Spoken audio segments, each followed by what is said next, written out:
الحمد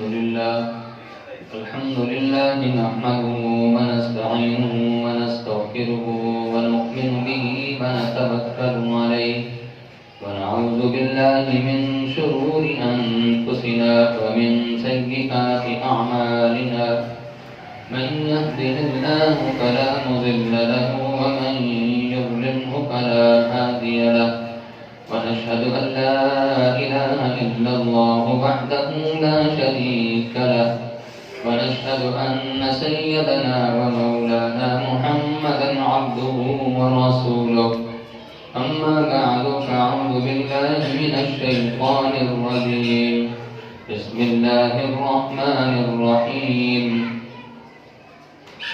كنتم خير أمة أخرجت للناس تأمرون بالمعروف وتنهون عن المنكر قال النبي صلى الله عليه وسلم من رأى منكم منكرا فليغيره بيده فإن لم يستطع فبلسانه وإن لم يستطع فبقلبه وذلك أضعف الإيمان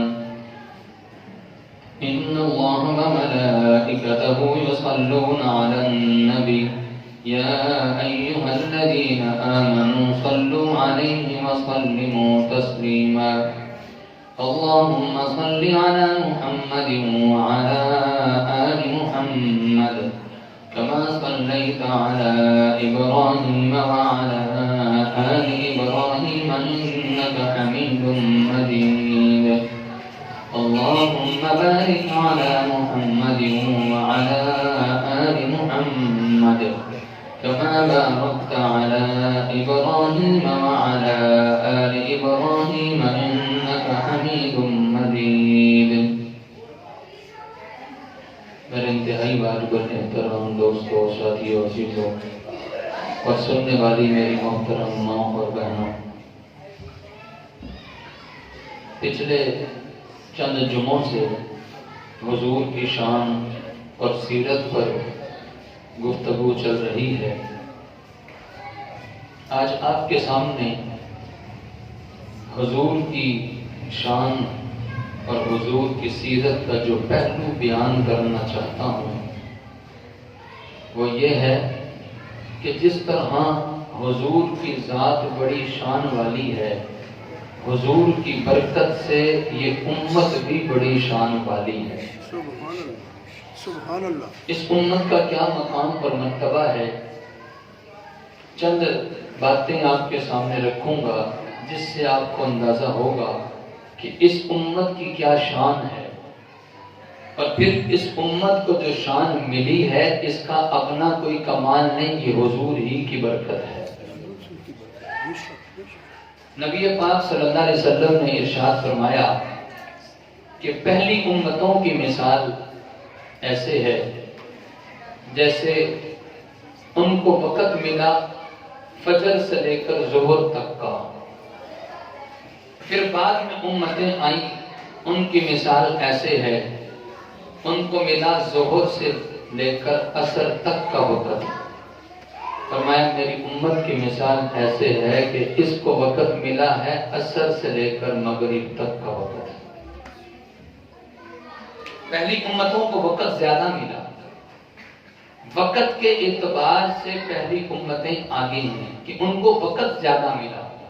کسی کی عمر 1000 سال، کسی کی عمر 950 سال، کسی کی عمر 900 سال،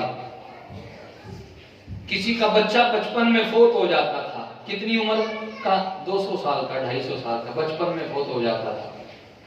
اتنی تو لمبی ان کی عمریں ہوا کرتی تھی۔ تو نبی پاک صلی اللہ علیہ وسلم نے فرمایا کہ پہلی امتوں کو وقت بڑا ملا، ایسے وقت ملا جیسے ظہر سے لے کر عصر، فجر سے لے کر ظہر تک کا وقت ہوتا ہے، لمبا وقت۔ پھر بعد میں کچھ وقت کم ہو گیا اور ان کو وقت ایسے ملا جیسے ظہر سے لے کر عصر تک کا وقت، اور میں میری امت کو وقت اس سے بھی تھوڑا ملا ہے۔ وقت کے اعتبار سے یہ امت پیچھے کہ اس کو وقت سب سے کم ملا ہے، لیکن یہ خصوصیت اس امت کی ہے کہ نیکی ایک کرے گی، لکھی 10 جائیں گی۔ وقت تھوڑا ملا ہے، سبحان اللہ، نیکی ایک کرے گی یہ امت اور لکھی 10 جائیں گی، یہ کسی اور امت کو نہیں ملا ہے تو اس امت کو ملا ہے۔ سبحان اللہ، سبحان اللہ، نبی پاک صلی اللہ علیہ وسلم نے بنی اسرائیل کے ایک آدمی کا واقعہ بیان فرمایا کہ بنی اسرائیل کا ایک آدمی تھا، وہ دن کے وقت جہاد کرتا، روزہ رکھ کے جہاد کرتا، رات کے وقت مصلی پہ کھڑا ہو کر عبادت کرتا۔ 1000 سال اس کی عمر ہوئی ہے، 1000 سال دن کے وقت روزہ رکھ کے جہاد کرتا تھا، رات کے وقت مصلی پہ کھڑا ہو کر عبادت کرتا تھا۔ صحابہ کرام تو نیکی میں بڑھ چڑھ کے حصہ لینے والے تھے۔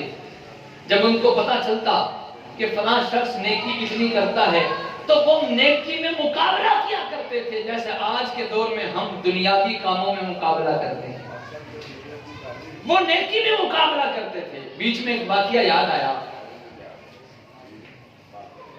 صحابہ کرام کا جذبہ دیکھیے نیکی میں مقابلہ کرنے پر۔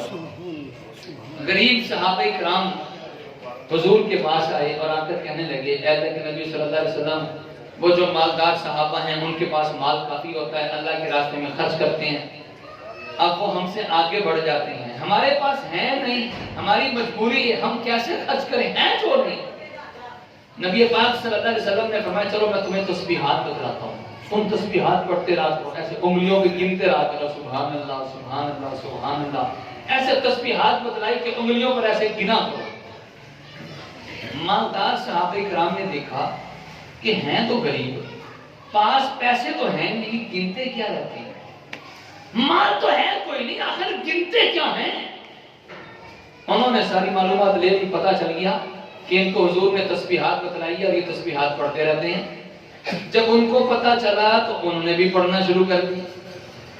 اب غریب صحابہ کرام پھر پریشان، اے اللہ کے نبی صلی اللہ علیہ وسلم، پھر ہم سے آگے بڑھ گئے، ہم نے تسبیحات شروع کی، انہوں نے بھی کر دی ہیں، اور وہ مال بھی خرچ کرتے ہیں، ہم مال نہیں خرچ کر سکتے۔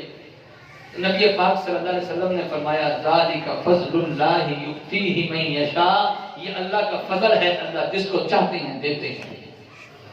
تو یہ تھے صحابہ کرام نیکی کے کاموں میں آگے بڑھنے والے۔ 2 صحابہ کرام چھوٹی چھوٹی عمر کے بچے، چھوٹی چھوٹی عمر کے بچے اب حضور کے پاس آ گئے، اے اللہ کے نبی صلی اللہ علیہ وسلم ہمیں بھی اجازت دو، جہاد میں ہم نے بھی جانا ہے۔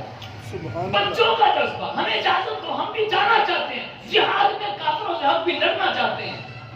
سبحان اللہ، سبحان ان اللہ، میں سے ایک تھوڑا بڑا تھا اور ایک چھوٹا تھا، تھے دونوں ہی بچے، لیکن ان دونوں میں سے ایک بڑا تھا ایک چھوٹا تھا۔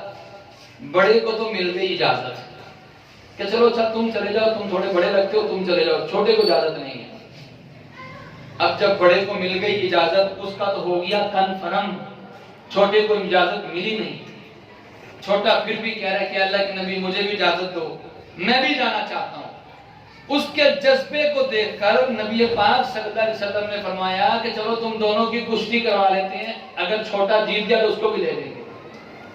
چھوٹے نے بڑے کو کہا کہ دیکھو بھی تمہارا تو جانا ہے کنفرم، تمہیں تو اجازت مل ہی گئی ہے نا، تمہارا جانا کنفرم ہے، اب ہماری ہوگی کشتی تو تم مجھ سے ہار جانا، میں جیت جاؤں گا تاکہ مجھے بھی جانے کی اجازت مل جائے۔ کیا ان کا جذبہ تھا صحابہ کرام کا۔ سبحان اللہ، نبی پاک صلی اللہ علیہ وسلم نے بنی اسرائیل کے ایک آدمی کا واقعہ سنایا کہ 1000 سال اس کی عمر تھی، دن کے وقت روزہ رکھ کے جہاد کرتا، رات کو مصلی پہ کھڑا ہو کر عبادت کرتا۔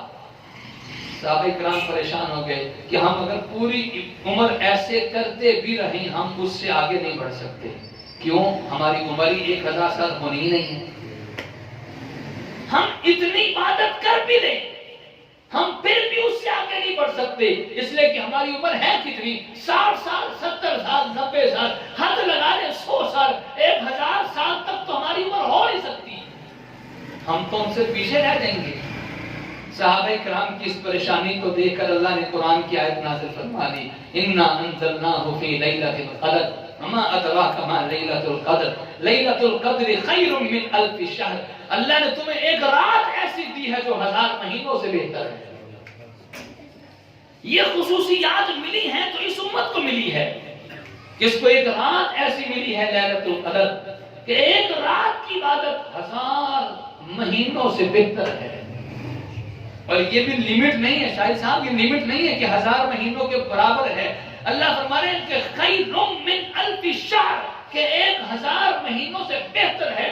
کتنی بہتر ہے یہ اللہ ہی جانتے ہیں کتنی بہتر ہے. حد ہی کوئی نہیں، انلمیٹڈ ہے.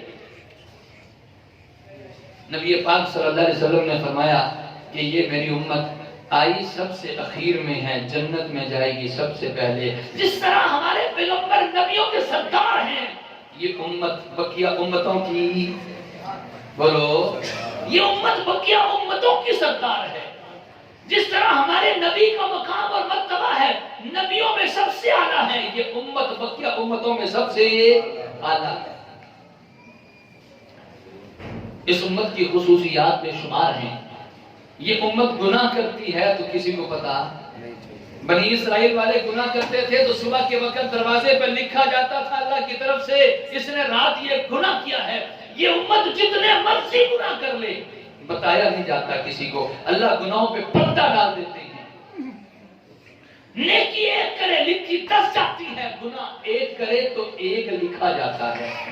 اور وہ بھی فوری نہیں لکھا جاتا، فوری نہیں لکھا جاتا. نیکی کا ارادہ کریں، پکا ارادہ کریں. ابھی وہ کام کیا نہیں، ارادہ کیا ہے، نیکی لکھی جاتی ہے. گناہ کر بھی لے تو گناہ لکھا نہیں جاتا. فرشتہ پوچھتا ہے، بائیں کندھے والا فرشتہ دائیں کندھے والے سے پوچھتا ہے لکھ لوں، لکھ لوں. دائیں کندھے والا سردار ہے بائیں کندھے والے کا، بائیں کندھے والا دائیں کندھے والے سے پوچھتا ہے لکھ لوں. وہ کہتا نہیں ابھی نہیں لکھنا، ابھی نہیں لکھنا، شاید توبہ کر لیں، معافی مانگ لیں، لکھنے کی ضرورت ہی نہیں، ابھی نہیں لکھنا. جب زیادہ دیر گزر جاتی ہے یہ توبہ نہیں کرتا، پھر اس کو اجازت ملتی ہے ہاں اب لکھ لو 1 گناہ، بس 1 ہی لکھنا، زیادہ نہیں لکھنا. 1 گناہ لکھ لیا گیا. اب بندے نے توبہ کر لی، معافی مانگ لی، پھر قرآن کہتا ہے کہ اس کے گناہوں کو مٹا دیا جاتا ہے. اور بلکہ اس سے بڑھ کے کہتا ہے قرآن کہتا ہے کہ جب گناہ کرنے کے بعد نیکی کر لیتا ہے اللہ اس نیکی کی برکت سے گناہ کو بھی نیکی بنا دیتا ہے. کیا گناہ ہے، کیا گناہ ہے. اس امت کی شان دیکھو، گناہ کر کے بھی لکھی کیا گئی ہے، نیکی بن گئی. وہ گناہ نیکی بن چکی ہے. اس امت کو شان ملی تو کس کی برکت سے؟ یہ حضور کی برکت سے. اس امت کا اپنا کوئی کمال نہیں ہے، یہ کمال تو حضور کا ہے. اس امت میں آنے کے لیے بیٹا توجہ ذرا آگے آ جاؤ، توجہ بیٹا باتیں نہیں کرو. اس امت کو جو شان ملی ہے یہ حضور کی برکت سے ملی ہے. اس امت میں آنے کے لیے حضرت عیسیٰ علیہ السلام نے دعا مانگی اور نبیوں نے بھی مانگی. اللہ نے عیسیٰ کی دعا کو قبول کیا. حضرت عیسیٰ نے دعا کیا مانگی؟ جب حضرت عیسیٰ نے اس امت کی شان سنی، اس امت کا مقام اور مرتبہ سنا، تو حضرت عیسیٰ نے دعا مانگی یا اللہ مجھے آخری نبی کا امتی بنا دے. اور حضرت عیسیٰ خود نبی ہیں، خود معمولی آدمی نہیں ہیں، بڑے اعلیٰ درجے کے نبی ہیں، بڑے اعلیٰ درجے کے رسول ہیں جن کو اللہ نے کتاب انجیل دی ہو، جو حضرت عیسیٰ کو پیغمبر ہیں، جو بغیر باپ کے پیدا ہوئے. ان کا پیدا ہونا بھی عجیب. 2 دن کے بچے تھے، جب انہوں نے ماں کی گود میں کلام کیا ان کا کلام کرنا بھی عجیب. اور پھر زندہ آسمانوں پر اٹھائے گئے، ان کا اٹھایا جانا بھی عجیب. قیامت کے قریب قیامت کی نشانی بن کے تشریف لائیں گے، ان کا تشریف لانا بھی عجیب. بے شک بے شک. اتنی فضیلتیں جن کو اللہ نے دی ہو. وہ نبی کیا کہہ رہے ہیں؟ اللہ مجھے آخری نبی کا امتی بنا دے، امتی بنا دے. اللہ نے عیسیٰ کی دعا کو قبول کیا، زندہ آسمانوں پر اٹھا لیا. قیامت کے قریب حضرت عیسیٰ دوبارہ تشریف لائیں گے اور نبی ہونے کی حیثیت سے نہیں بلکہ امتی ہونے کی حیثیت سے آئیں گے. آپ ذرا غور کریں جو اگلی بات میں کہنا چاہ رہا ہوں. اس امت کو اتنی شان ملی، اتنا مقام اور مرتبہ ملا، آخر وجہ کیا ہے؟ آخر کیا اس کا کمال ہے؟ کوئی اپنا ذاتی کمال نہیں. پہلی وجہ تو یہ ہے کہ حضور کی طرف نسبت ہے. یہ امت حضور کی امت ہے. جس طرح نبی تمام نبیوں میں اعلیٰ ہے، اس طرح یہ امت تمام امتوں میں اعلیٰ ہے. ایک تو وجہ یہ ہے کہ نسبت حضور کے ساتھ ہے. دوسری وجہ جو اللہ نے قرآن میں بیان فرمائی نا، جس کو میں آج بتلانا چاہ رہا ہوں، اللہ نے قرآن میں وجہ بیان فرمائی کنتم خیر امت، اے امت محمدیہ کنتم خیر امت، تم بہترین امت ہو۔ اللہ کہہ رہے تم بہترین امت ہو۔ اللہ وجہ کیا ہے؟ اس امت کے بہترین ہونے کی کیا وجہ ہے، کیا کمال ہے؟ اللہ فرما رہے ہیں کمال یہ ہے اخرجت للناس، یہ اپنا فائدہ کم اوروں کا فائدہ زیادہ سوچتے ہیں، یہ اوروں کا فائدہ بھی سوچتے ہیں۔ تأمرون بالمعروف وتنہون عن المنکر، لوگوں کو برائی سے روکتے ہیں اور نیکی کی دعوت دیتے ہیں، یہ اس امت کی افضل ہونے کی وجہ ہے۔ اس امت کی افضل ہونے کی وجہ کیا ہے؟ یہ خود بھی چلتے ہیں نیکی پر اور اوروں کو بھی چلنے کی دعوت دیتے ہیں، خود بھی برائی سے بچتے ہیں، اوروں کو بھی برائی سے روکتے ہیں۔ اگر ہم خود تو چلنے لگ گئے دین پر اور اوروں کو دین پر نہ چلایا، ہماری اولادیں دین پر نہ چلی، ہم نے اپنی ماتاتوں کو، گھر والوں کو، گھر والیوں کو دین پر نہ چلایا، تو اس کا مطلب ابھی ہمارا کام پورا نہیں ہوا، ابھی ہم راستے میں ہیں، ابھی کام ہمارا انکمپلیٹ ہے۔ آپ نے قرآن کے بار بار سنا نماز قائم کرو، نماز قائم کرو۔ نماز کا قائم کرنا کیا ہے؟ نماز کا قائم کرنا یہ ہے خود بھی پڑھیں، پابندی کے ساتھ پڑھیں، اہتمام کر کے پڑھیں، خشوع خضوع کے ساتھ پڑھیں، خود بھی پڑھیں، بچوں سے پڑھوائیں، اپنے ماتاتوں سے پڑھوائیں، جس پہ بس چلتا ہے اس کو نماز کی طرف لائیں۔ جب یہ کام ہم کرنے والے بن گئے تو اس کا مطلب اب ہم نماز قائم کر رہے ہیں۔ جب تک ہم کسی اور کو دعوت نہیں دے رہے تو اس کا مطلب ابھی ہم قائم کرنے والے نہیں بنے، ابھی صرف پڑھنے والے نہیں ہیں، ابھی ہمارا شمار پڑھنے والوں میں ہے، قائم کرنے والوں میں نہیں ہے۔ یہ اوروں کی فکر، خود چلتے ہوئے اوروں کی فکر، خود دین پہ آتے ہوئے اوروں کی فکر، یہ وہ فکر ہے جو اللہ نے نبیوں کو دی تھی۔ یہ نبیوں کی فکر اللہ نے اس امت کو دی ہے۔ اگر ہم یہ کہیں کہ چھوڑو یار جو جس جگہ پہ لگے اس کو لگا رہنے دو، یہ جملہ کبھی آپ نے سنا ہوگا، جو جس جگہ پہ لگا چھوڑو یار جڑا جسے لگا رہنے دو۔ مجھے یہ بتاؤ دنیا کے چھوٹے سے نقصان پہ کبھی ہم برداشت کرتے ہیں؟ یار اس کا نقصان ہو رہا تو ہونے دو۔ کوئی بائک پہ جا رہا ہے، موٹر سائیکل چلا رہا ہے اور اس نے سٹینڈ اوپر نہیں اٹھایا تو کبھی بھی نہیں سوچتے یار نہیں اٹھایا تو رہنے دو، کوئی ایسی بات نہیں، وہ گرے گا ہم تو نہیں گریں گے نا، چوٹ اس کو لگے گی، نقصان اس کا ہوگا، ہمارا تو نہیں ہوگا نا۔ لیکن کوئی بھی ایسا نہیں سوچتا، فوراً بتلاتے کہ نہیں بتلاتے۔ کسی خاتون کا، کسی آنٹی کا، کسی باجی کا کوئی دوپٹہ اور برقع لٹک رہا ہو تو سارے واضح دیں گے باجی اپنا برقع اٹھا لے، آنٹی اپنا برقع اٹھا لے، کپڑا اٹھا لے، موٹر سائیکل میں پھنس گیا گر جاؤ گی۔ دنیا کا نقصان دیکھتے ہیں تو فوراً سارے بولتے ہیں۔ دوپہر کے وقت، دن کے وقت موٹر سائیکل کی لائٹ جل رہی ہو تو سارے اشارے دے دے کے لائٹ بند کرواتے ہیں۔ دنیا کا تھوڑا سا نقصان ہم برداشت نہیں کرتے۔ گھر میں 5 روپے کا، 10 روپے کا یا 15، 20، 30 روپے کا گلاس کب ٹوٹ جائے تو ہم برداشت نہیں کرتے۔ دین کا نقصان ہو تو ہم برداشت کیوں کر جاتے ہیں؟ ہم بات بھی کیوں نہیں بولتے؟ ہماری اولادیں اتنا بڑا دین کا نقصان کر دے، ہم پھر بھی کہتے ہیں چھوڑو یار بچے ہیں، بڑے ہوں گے سمجھ جائیں گے۔ دنیا کا نقصان کرتے ہوئے ہم کبھی نہیں کہتے بچے ہیں، بڑے ہوں گے سمجھ جائیں گے۔ چھوٹا سا گلاس ٹوٹ جائے، چھوٹا سا کپ ٹوٹ جائے، کوئی ڈنر سیٹ کی پلیٹ ٹوٹ جائے، ہم فوراً ڈانٹتے ہیں، ہم فوراً کہتے ہیں ارے گلے جتنے ہو گئے ہو، تمہیں پتہ نہیں ہے، تم نے گھر کا نقصان کر دیا ہے، فلاں چیز کو توڑ پھوڑ کر دیا ہے۔ ارے دین کا نقصان چھوٹا نقصان ہے، یہ سب سے بڑا نقصان ہے۔ ہم نے کبھی سمجھایا ہی نہیں، ہم نے کبھی اوروں کو دعوت دی نہیں۔ ہم یہ کہتے ہیں بڑے ہوں گے خود ہی سمجھ جائیں گے، بڑے ہوں گے خود ہی سمجھ جائیں گے۔ جب دیوار کی بنیاد ٹیڑھی ہو، دیوار بھی ٹیڑھی جائے گی، عمارت گر جائے گی، زیادہ دیر تک نہیں رہے گی۔ جب بچوں کی بنیاد غلط پڑ گئی، پھر یہ بچپن کا غلط راستے میں گیا ہوا 55 تک، بڑھاپے تک اسی طرح جائے گا، ٹھیک نہیں ہو سکتا۔ تو اوروں کی فکر کرنا یہ ہماری ذمہ داری ہے۔ نبی پاک صلی اللہ علیہ وسلم نے ارشاد فرمایا تم میں سے ہر شخص نگران ہے، حاکم ہے۔ کوئی اپنے گھر میں 2 افراد کا حاکم ہے، اپنے گھر کے 4 افراد کا حاکم ہے، 6، 8، 10 کا حاکم ہے۔ ہر ایک سے کل قیامت کے دن اس کی رعایا کے بارے میں، عوام کے بارے میں پوچھا جائے گا۔ ہمارا بس چلتا اپنے گھر والوں پر، اپنے بچوں پر، ہم سے پوچھا جائے گا تمہارے بچے دین کے راستے پر کیوں نہیں چلے، بے راہبی کے شکار کیوں ہو گئے، وہ غلط راستے پر کیوں چل پڑے؟ تمہاری اولادیں، تمہاری نسلیں، تمہارے گھر والے، تمہارے معاشرے میں تمہارے پیچھے چلنے والے، یہ تمہارے پیچھے چلنے والے نیکی کے راستے پر کیوں نہیں چلے؟ جہاں پر تمہاری بات چلتی تھی، بنتی تھی، بس چلتا تھا، تم نے اس کو روکا کیوں نہیں ہے؟ فضائل اعمال میں واقعہ لکھا ہے کہ ایک قوم پہ عذاب آنے لگا، فرشتے نے کہا یا اللہ اس قوم میں ایک بندہ نیک بھی ہے، نیک آدمی ہے، گناہ نہیں کرتا، بڑا شریف آدمی، نیک آدمی ہے۔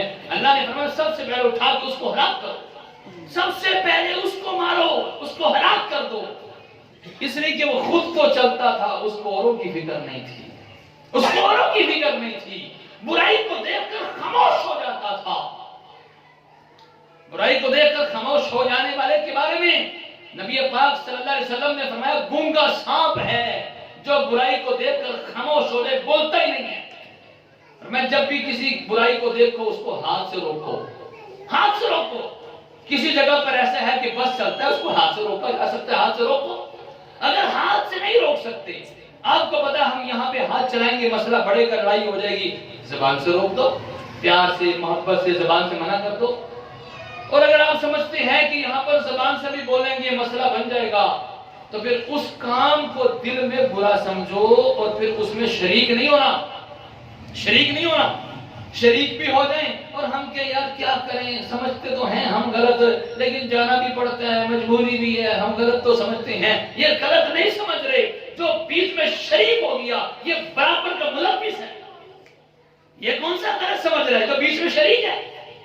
ایک آدمی کہ یار میں قتل کرنا غلط بھی سمجھتا ہوں، مجبوری ہے، اس کا حکم ہے، میں نے قتل کر دیا، تو کیا ہماری عدالت چھوڑ دے گی؟ ہاں یار یہ غلط سمجھتا ہے، اس کو چھوڑ دو۔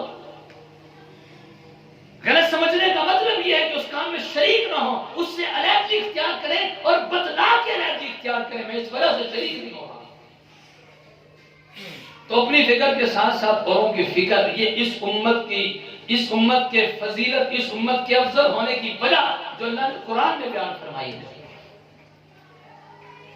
اللہ نے یہ جو ایک نبیوں کی ایک فکر تھی اوروں کو دین پر چلانے والا کام، الحمدللہ تبلیغی جماعت والوں سے اللہ یہ کام لے رہے ہیں، جو آج پوری دنیا میں پہنچے ہوئے ہیں، اور بغیر کسی لالچ کے، اپنے خرچے پہ کیا ان کو لالچ ہے؟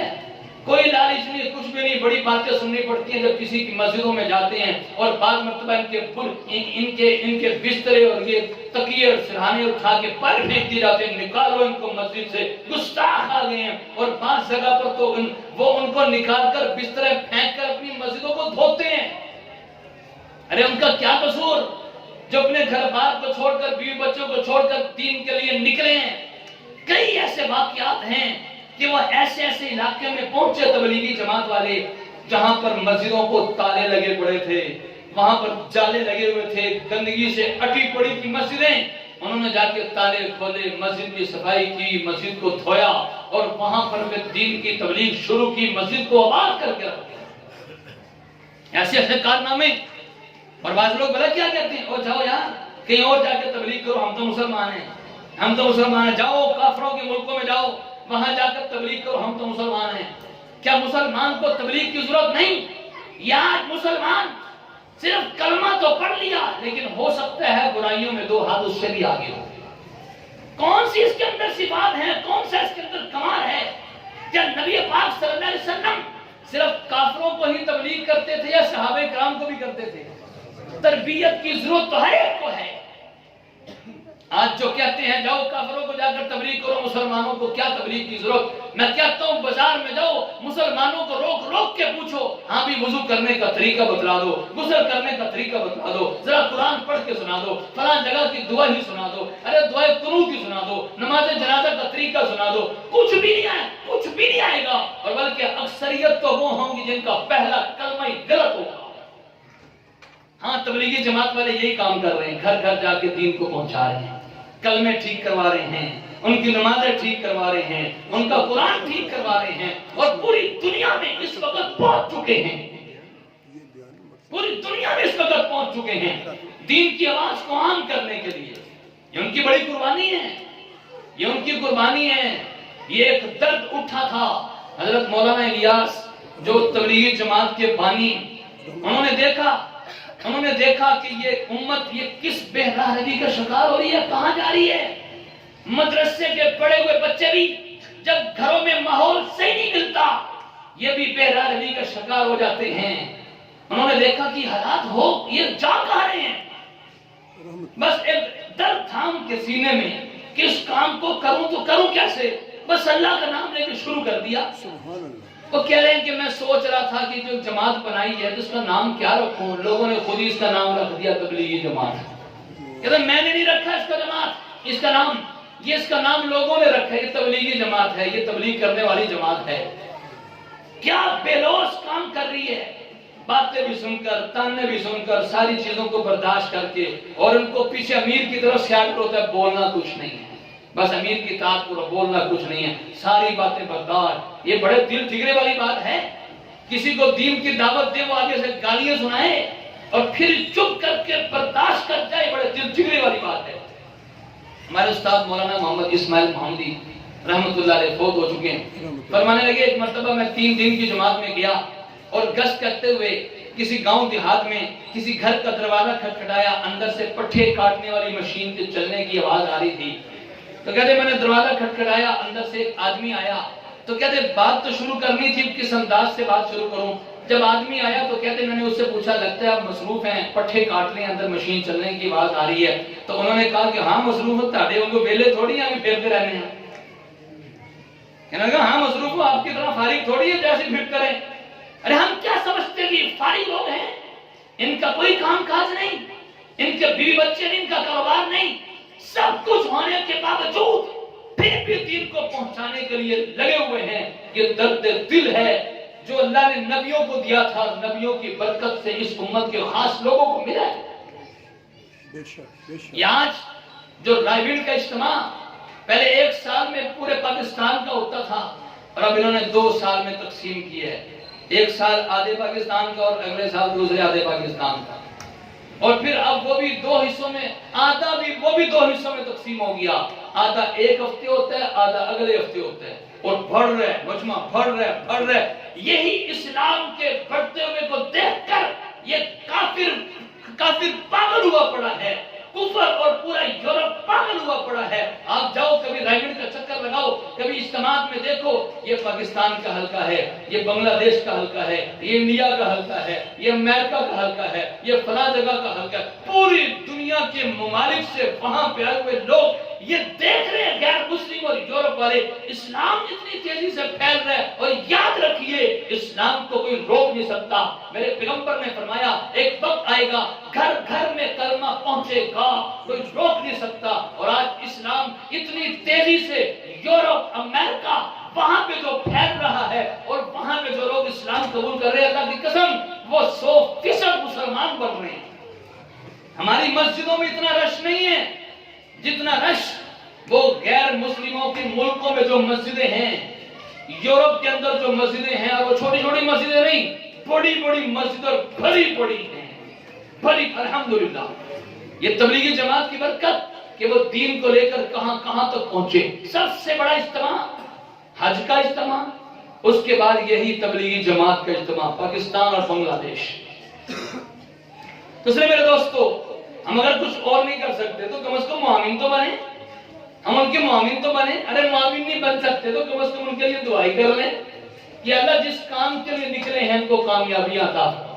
ہم دعا تو کر سکتے ہیں یا اللہ رائبن کا اجتماع ہو رہا ہے، پوری دنیا کی اصلاح کی فکر لیے ہوئے بزرگ حضرات علماء کرام جنہوں نے اپنے گھر بار کو چھوڑ دیا، کئی ایسے بھی ہیں جو ہمیشہ کے لیے پکے وہیں کے مقیم بن کے وہیں پہ رہتے ہیں۔ جہان کی قربانیاں ہیں، جب کارگزاری سنتے ہیں تو حیران کن عجیب و غریب کارگزاریاں سامنے آتی ہیں۔ ایسے علاقے میں گئے، پیدل جماعتیں چل رہی ہیں، پیدل لاہور سے چلے کراچی پیدل، کراچی سے چلے پشاور پیدل، بسترے ہاتھ میں پکڑے ہوئے ہیں، برتن ہاتھ میں پکڑے ہوئے ہیں۔